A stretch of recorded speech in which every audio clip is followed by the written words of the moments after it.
And this is what your Windows 11 start menu look like after end of this video. In this tutorial I'm going to show you that how to install this cool start menu style on your Windows 11 computer.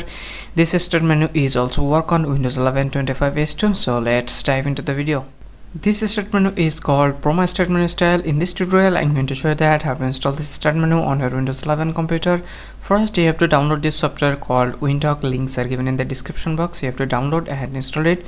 Okay, after installation you will see interface like this. Then we have to install some mods. Click on browse for mods, and first we have to install this Windows 11 taskbar installer. Click on details and then click on install, and then click on install. Okay, now we have to install a script. Here is the taskbar script. I'll put the link in the description box or check pin comments, and then copy this complete script and then go to advanced tab and paste it here, and then click on save.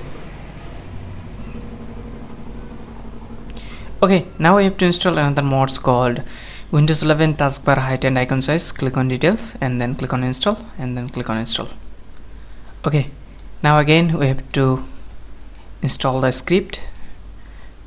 Copy this script and then go to this advanced tab and paste it here, and then click on save.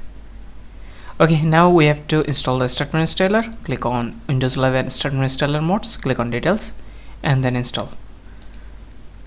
Okay, now again we have to copy the start menu script and copy this complete script, and then go to advanced and paste it here, and then click on save.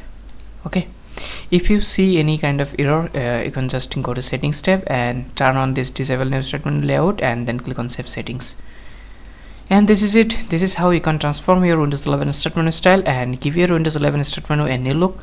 So I hope you like this video. If you found this video helpful, please give a thumbs up and subscribe to my channel. I'll see you in the next customization video.